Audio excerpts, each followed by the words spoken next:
Assalamualaikum warahmatullahi wabarakatuh. Kembali hari ini kita ngaji Hikam Melayu kitab Futuhul Arifin fi Bayani A'malis Salikin wal Wasilin ilallahi ta'ala, yang merupakan tarjamah dari matan hikam yang disyarah oleh Haji Muhammad Sarni bin Haji Jarmani bin Haji Muhammad Siddiq Al-Alafi. Hari ini kita masuk ke hikmah yang ketiga. Tapi kita akan menyelesaikan dulu sedikit penjelasan dari hikmah yang kedua kemarin. Bismillahirrahmanirrahim. Alhamdulillahirabbil alamin. Wassalatu wassalamu ala sayyidina wa nabiyyina Muhammadin wa ala alihi wa sahbihi ajma'in. Qala al-muallif rahimahullah ta'ala wa nafa'na bi ulumihi wa bi ulumi aslafihi fid dharain. Amin.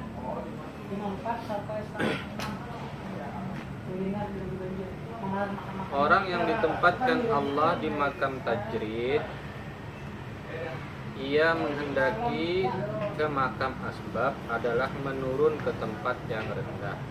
Karena tajrid itu adalah makam yang tertinggi. Jadi makam tajrid itu adalah makam yang tinggi di sisi Allah.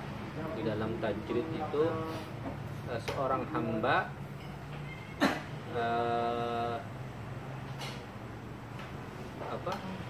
menjadi lebih dekat kepada Allah. Dia seperti berhadap-hadapan dengan penguasa Rabbul Izzah, meninggalkan keramaian, sudah menyelesaikan tanggung jawab keluarga, tanggung jawab sosialnya, atau bisa jadi dia sedang dalam satu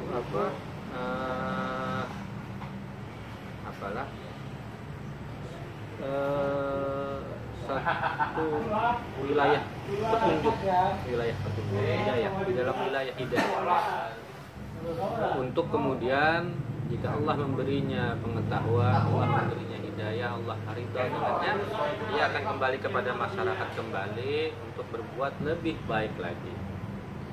Seperti halnya ketika Nabi SAW berkhalwat di gua Hira lah. Jadi ada satu masa ketika Nabi SAW itu gelisah dengan apa yang terjadi di masyarakatnya, lalu kemudian beliau menarik diri dari masyarakat, uzlah di tempat yang jauh di gua, sampai Allah memberikan beliau petunjuk. Lalu beliau tercerahkan, lalu kembali ke masyarakat dengan perintah-perintah, membawa firman Allah, perintah-perintah Allah untuk umat. Para wali sufi meneladani uzlah Nabi SAW seperti ini. Jadi masa-masa tajrid itu adalah tazkiyatun nafs, pembersihan diri. Makanya ia disebut makam yang tinggi. Tapi tentu saja makam yang sedemikian itu tidak bisa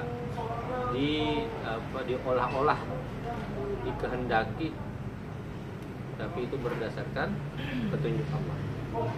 Dia lebih jahat adanya daripada orang yang pertama tadi. Jadi orang yang kedua ini yang memilih makam asbab, padahal dia sebenarnya ditempatkan di makam tajrid, itu lebih buruk daripada orang yang ingin ke makam tajrid padahal dia ditempatkan di makam asbab.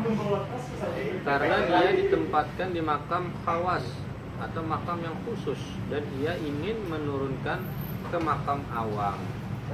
Orang itu diberi satu fasilitas yang lebih tinggi tapi ingin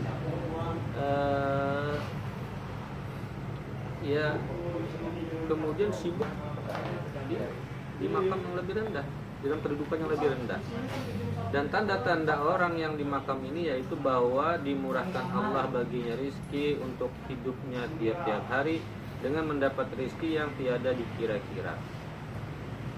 dikira-kirakannya, dan tenang saja hatinya dalam mengerjakan ibadah jika ia berkekurangan.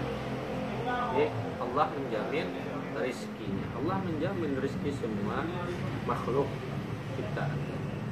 Kita masuk ke hikmah yang berikutnya. Hikmah yang ketiga. Sawabikul himam la takhriqu aswaral aqdar. Sawabikul himam la takhriqu aswaral aqdar. Himmah yang mendahului itu tidak menembusi akan kota padat. Maksudnya kota ini benteng padat. Himmah itu semangat yang tinggi lah, himmah semangat yang tinggi tidak akan mampu menembus benteng takdir. Maksudnya segala sesuatu yang telah ditentukan Allah pasti akan terjadi menurut ketentuannya, menurut ketentuan Allah.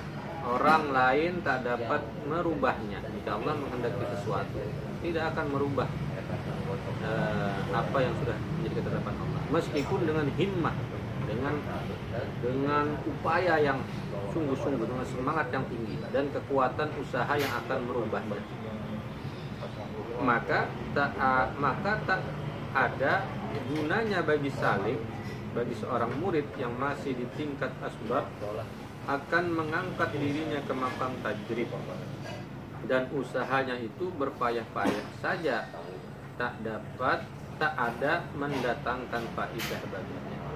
Jadi jika sudah ditetapkan oleh Allah ketentuannya, maka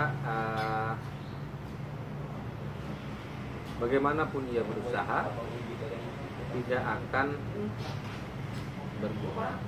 Tapi ini bukan suatu alasan bagi seseorang untuk kemudian tidak berusaha, untuk kemudian pesimis. Sekali lagi, ketetapan Allah itu adalah rahasia Allah. Qadar itu rahasia Allah. Manusia berusaha, tapi yang mendatangkan hasilnya, yang menjadikan akan seperti apa hasilnya, itu ketentuan Allah. Ini seperti itulah kira-kira. Ini masih sangat berkaitan dengan hikmah yang pertama dan hikmah yang kedua. Jadi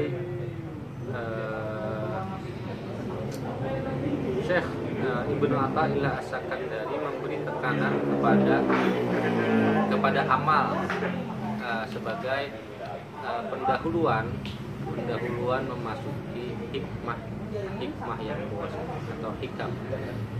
Jadi sekali lagi, amal itu penting dalam posisi yang demikian. Ketika Syekh Ibnu Athaillah menempatkan perkara amal di awal kitabnya, ia seperti menjadikannya satu pintu masuk bagi kebijaksanaan yang lain, yang itu tidak dapat diraih kecuali dengan amal atau usaha dan keteguhan yang tinggi.